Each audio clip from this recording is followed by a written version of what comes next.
আমন্ত্রণ news 24 sports লাইটে আপনাদের সাথে আছি আমি শাহরিয়ার বাবু।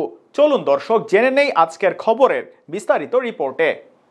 সবশেষ 2017 সালে অনুষ্ঠিত হয়েছিল চ্যাম্পিয়ন্স ট্রফি। এরপর দীর্ঘ অর্ধযুগ আর মাঠে গড়ায়নি এই আসর। তবে এবার অপেক্ষা শেষ হচ্ছে। পাকিস্তানের মাটিতে আগামী বছর আবারও বসতে যাচ্ছে ওয়ানডে ফরম্যাটে এই আসর। আর তাই তো এরই মধ্যে আনুষ্ঠানিকভাবে এই আসরের সূচি প্রকাশ করেছে আইসিসি। আর কয়েক মাস বাদে চ্যাম্পিয়ন্স ট্রফি শুরু। এরই মধ্যে দলগুলো নিজেদের গুছিয়ে নিতে শুরু করেছে। বাংলাদেশও রয়েছে সেই তালিকায়। তবে বাংলাদেশের চ্যাম্পিয়ন্স ট্রফিতে তামিম ইকবাল থাকবেন কিনা তা নিয়ে আছে জোর আলোচনা। তামিমকে ছাড়া দুটি মেগা আসর খেলে বাংলাদেশের কী ফল করেছে তা তো সবাই দেখেছেন। তাই দেশসেরা এই ওপেনারকে ফেরাতে হলে এখনই ফেরানো উচিত। তবে পাথর যে এত সহজে গলবে না তা ধ্রুব সত্য কথা। তামিম ও টিম ম্যানেজমেন্টের মাধ্যমে এই দুই পক্ষের আলোচনায় তামিমকে আন্তর্জাতিক ক্রিকেটে ফেরানো সম্ভব বলে মনে করেন অনেকে।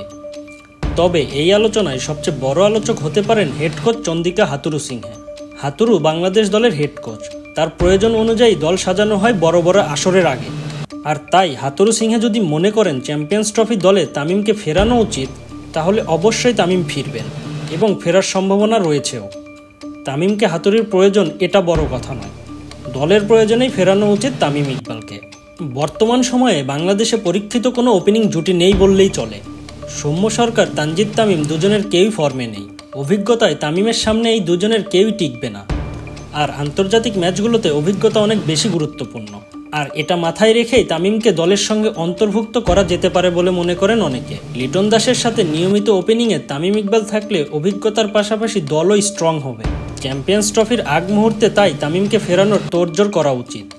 দীর্ঘদিন আন্তর্জাতিক ক্রিকেট খেলছেন না তামিম ইকবাল খান, তাই প্রস্তুতির অনেক কিছুই বাকি আছে।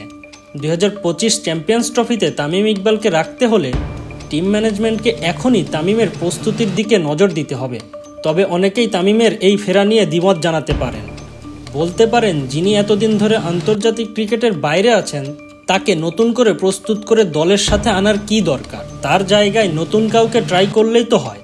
আর এই প্রশ্নের উত্তরে বলা যেতেই পারে, করলে তো অনেক কিছুই করা যায়। তবে যে দলটিতে সাকিব আল হাসান, মুশফিকুর রহিম, মাহমুদুল্লাহ রিয়াদের মতো অভিজ্ঞ ক্রিকেটাররা খেলবেন, সেই দলে তামিম ইকবালের মতো অভিজ্ঞ ক্রিকেটারকে কেন নেওয়া হবে না? বরঞ্চ তামিম ইকবালকে দলে রাখলে দল আরও শক্তিশালী হবে। বর্তমান সময়ে বাংলাদেশের ওপেনিং সমস্যাটা সমাধানই হচ্ছে না। একের পর এককে সুযোগ দেওয়ার পরেও ব্যর্থ তারা। আর তাই দলে যদি অন্তর্ভুক্ত করা হয় তামিম ইকবালকে, তাহলে অনেকটাই শক্তিশালী হবে বাংলাদেশ ক্রিকেট দল।